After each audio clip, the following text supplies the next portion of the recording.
7 horas e 29 minutos, confirmando 7h29, o texto base da campanha da Fraternidade 2023 propõe despertar o espírito de caridade e de compromisso que deve estar presente em todos que querem ser discípulos de Jesus. O tema Fraternidade e Fome, juntamente com o lema Dai-lhes voz mesmo de comer, Mateus 14, versículo 16, incentiva nossas comunidades a assumir suas responsabilidades ante a situação da fome que persiste no Brasil, a exemplo do Mestre Jesus. Para explicar melhor um pouco do contexto da campanha da Fraternidade deste ano, a gente recebe aqui nos estúdios o diácono e professor Márcio Azevedo, ele que integra a comissão da campanha da Fraternidade na Diocese de Caicó. Professor Márcio, seja bem-vindo aqui ao nosso Panorama 95, bom dia. Bom dia, Marcos, bom dia a todos os ouvintes do Sistema Rural, deste programa que é líder de audiência. Mais uma vez estamos aqui para falar de um tema tão importante, relevante para a igreja, relevante para o nosso país e relevante como uma problemática que precisa ser enfrentada, né? Eu creio que não poderia haver melhor tema para a campanha da Fraternidade completar os seus 60 anos. A campanha da Fraternidade em 2023 se torna sexagenária, são 60 anos, nasceu no meio rural de Nísia Floresta. Aqui no estado, inclusive. Aqui no estado do Rio Grande do Norte, né, sob a inspiração de Dom Eugênio de Araújo Sales, irmão de Dom Heitor.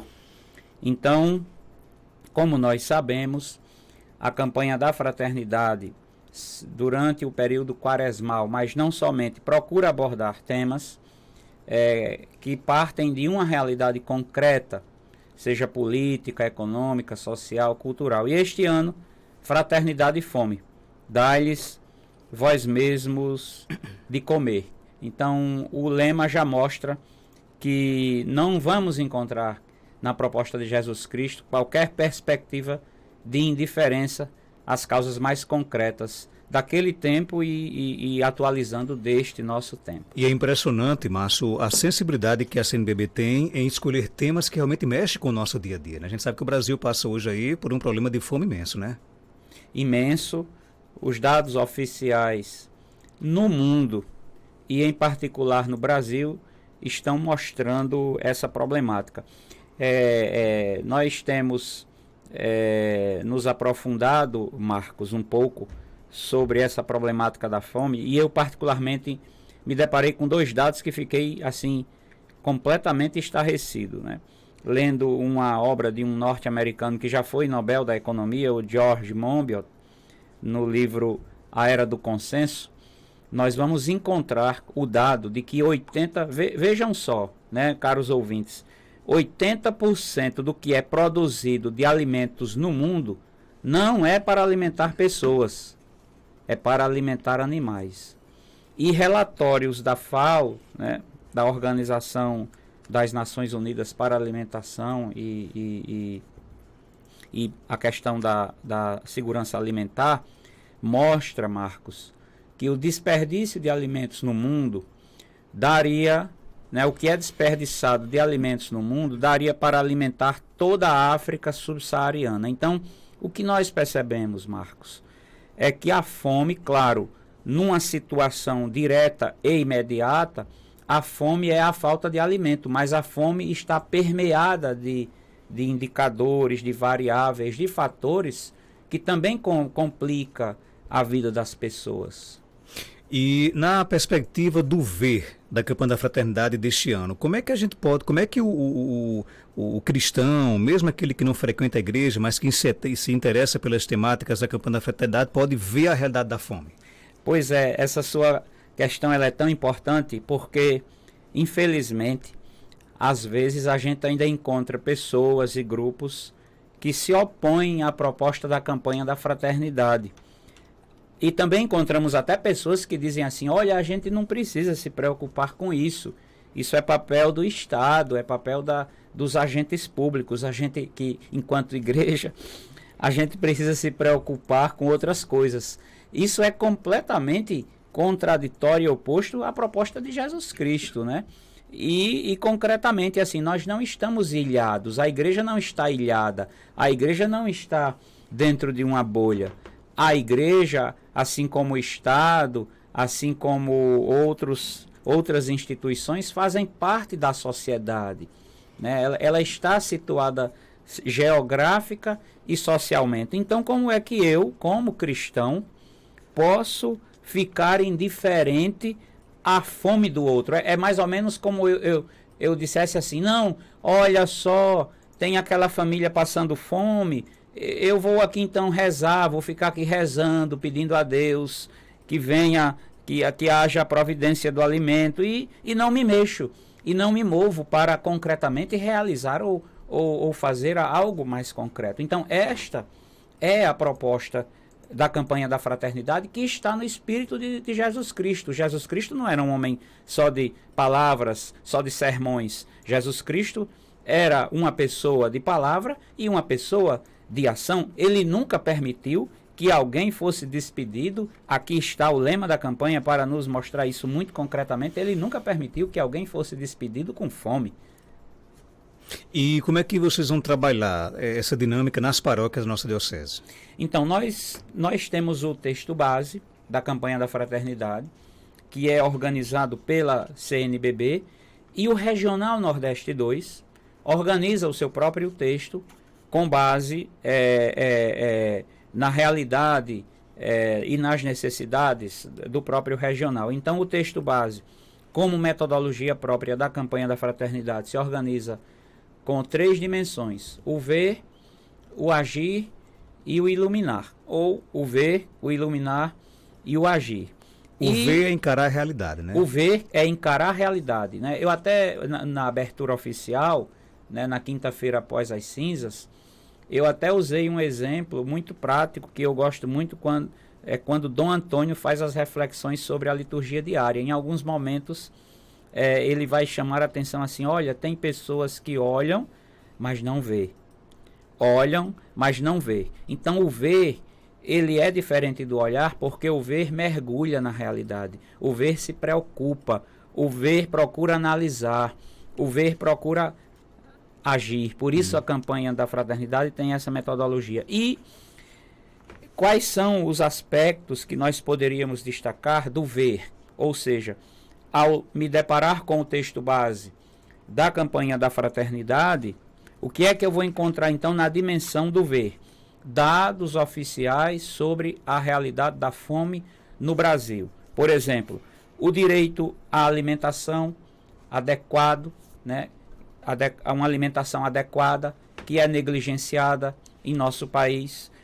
Os números da fome no Brasil, quando nós pegamos o texto base, nós ficamos assim, com base em dados internacionais e dados oficiais do próprio Brasil, como o IBGE, nós vamos ter, Marcos, por exemplo, nós temos 3 níveis de insegurança alimentar. O leve, que é aquele onde as pessoas têm o alimento hoje, mas já começam a se preocupar com relação ao futuro. Nós temos o nível de insegurança alimentar moderado, que é aquele onde as pessoas reduzem a quantidade de alimentos e de doses alimentares por dia. E nós temos o nível de insegurança alimentar grave, que é quando falta alimentos, inclusive para crianças. E nos estados que compõem o Regional Nordeste 2, Alagoas, Paraíba, Pernambuco e Rio Grande do Norte, o que é que nós vamos encontrar? Um retrato do próprio Brasil. Veja, 50% daqueles que passam fome, daqueles que estão no mapa da fome no Brasil, concentram-se nas regiões Norte e Nordeste. No Nordeste, o estado do Regional Nordeste 2, dos 4, né, que é Alagoas, Paraíba, Pernambuco e Rio Grande do Norte, o que tem o maior percentual de insegurança alimentar moderada ou grave é Alagoas. Chega próximo de 60% da população, quase 60%, ou seja, em cada 10 pessoas, 6 estão num nível de insegurança alimentar moderada e grave. O Rio Grande do Norte, dentre estes 4, é o que tem o menor percentual, mas mesmo assim bate a casa dos 36% daquelas pessoas que estão em nível de insegurança alimentar moderado ou grave. Você também trouxe recentemente, você apresentou inclusive recentemente uma pesquisa, né, um estudo, onde você traz inclusive números também da fome na nossa região no Seridó, né? Porque não adianta também discutir, por exemplo, a situação do Brasil sem passar pelo Seridó, né? Também lhe impressionou essa questão dos números do Seridó? Impressionou, Marcos. Foi muito bom você tocar nesse assunto, porque é interessante que essa pesquisa ela não foi feita motivada pela campanha da fraternidade.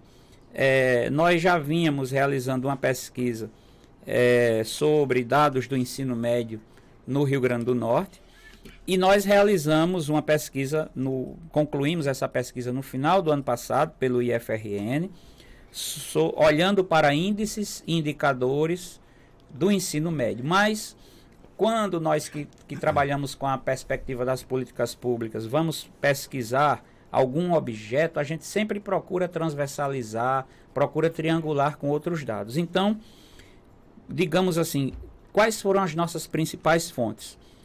O Atlas da Exclusão Social no Brasil, publicado pela primeira vez em 2004, e o Atlas da Exclusão Social no Brasil, 10 anos depois, publicado em 2014. Possivelmente o ano que vem ele seja republicado. E esse Atlas, né, os dados e os índices trazem indicadores de pobreza, juventude, alfabetização, escolaridade, emprego formal, desigualdade e exclusão social. Ou seja, aonde nós queremos chegar para que o ouvinte tenha uma maior clareza do que nós estamos querendo dizer. Quando nós estamos tratando de fome, no campo das políticas públicas, por exemplo, a fome é uma variável. O que é uma variável? É um conjunto de indicadores. Então, quando alguém está com fome é porque não tem alimento. Quando alguém está com fome é porque não tem emprego. Quando alguém está com fome é porque está num nível alto significativo de pobreza. Quando alguém está com fome é porque encontra-se num contexto de desigualdade. Quando alguém está com fome é porque encontra-se num patamar de exclusão social. Então, e aí o recorte dessa pesquisa, pelo tempo e recursos que nós tínhamos, foi feita apenas com base nos municípios do chamado Seridó Ocidental. Eu até preciso aqui destacar um ponto, porque o nosso amigo Carlos Eugênio, da Geografia, está nos ouvindo, e ele vai puxar minha orelha se eu não disser. Um abraço para Carlos. Viu? A nova regionalização do IBGE não trata mais Seridó Ocidental, Seridó Oriental. É só Seridó? É só região imediata de Caicó. Não tem mais, né? Mas isso ainda está sendo, ainda é muito incipiente o uso, inclusive nos estudos. Então, o que nós vamos perceber, Marcos, no chamado Seridó Ocidental, ou seja, Caicó, Ipueira, Jardim de Piranha, São Fernando, São João do Sabugi, Serra Negra do Norte e Timbaúba dos Batistas. Destacando aqui os índices de pobreza, desigualdade, escolaridade e exclusão social, nós vamos perceber que houve um salto positivo significativo entre 2004 e 2014. Lembrando que a metodologia usa a seguinte matemática: quanto mais perto de 0 o índice é ruim, quanto mais perto de 1 o índice é bom. Então, entre 2004 e 2014, nós tivemos uma elevação significativa de vários índices aqui na região do Seridó. Inclusive, depois eu posso deixar aí disponível para você divulgar, caso alguém tenha interesse. Mas temos a hipótese de que, considerando que de 2015 para cá, nós tivemos uma sequência de desmontes no campo das políticas públicas e das políticas sociais, e no meio dessa história toda, uma pandemia, nós cremos, hipoteticamente, que houve um declínio na positividade desses dados. E aí, isso explica, por exemplo, porque nós, enquanto país que estávamos fora do mapa da fome, voltamos a se evidenciar com essa problemática da fome. Então, é muito importante que a gente traga esses dados para cá, porque a fome, como eu disse inicialmente, é uma questão é uma problemática global, mas ela se evidencia também na nossa realidade local, né? Claro, os estudos estão mostrando que quem enfrenta mais essa problemática? Quem está no Norte e Nordeste, quem é preto, pardo ou indígena, quem está nas periferias e no meio rural e quem tem menos escolaridade. É impressionante como a educação reflete nisso. Então, as pessoas menos escolarizadas são aquelas que estão à margem dos direitos que constitucionalmente deveriam ser garantidos. E que respostas você acredita que a campanha vai despertar, né? Sugestões, recomendações para tentar, digamos assim, reduzir um pouco a fome no Brasil? Então, eu penso que nós já temos, eu vou aqui citar 2, porque nós poderíamos citar as realidades paroquiais, mas eu vou me prender a 2. Nós já temos 2 realidades na Diocese de Caicó que há muito tempo vem fazendo isso, até porque é a sua missão. Os vicentinos e a Caritas Diocesana, né? Me parece que Zé Carlos vai vir aqui também ao programa. Então, quando o Zé Carlos mostra o trabalho árduo que a Caritas Diocesana vem fazendo, sobretudo no contexto da pandemia, nós paramos assim e chegamos até a dizer, poxa vida, em Caicó, em Jardim de Piranhas, em São José do Siridó, em Jardim do Siridó, enfim, na minha cidade, no meu município, tem essa realidade de fome, de miséria, de dificuldades? Tem. Inclusive o Observatório da Fome mostra que grande, significativa parte das pessoas que estão hoje fazendo coleta nos lixões, Marcos, é para comer. É para comer. Muitas pessoas estão buscando os lixões para pegar restos de comida para se alimentar. Ok, professor. Obrigado pela sua participação. Algo mais a acrescentar? Pode ficar à vontade. De repente, alguma contribuição que você queira dar, que não perguntamos, você pode ficar à vontade. O espaço aqui está aberto. Reforçar a importância da campanha da fraternidade, reforçar a importância de nós, enquanto cristãos católicos, agentes de pastorais, de movimentos, de serviços, que a gente aproveite esse tempo da quaresma para que a gente possa se debruçar sobre esse compromisso para com a campanha da fraternidade.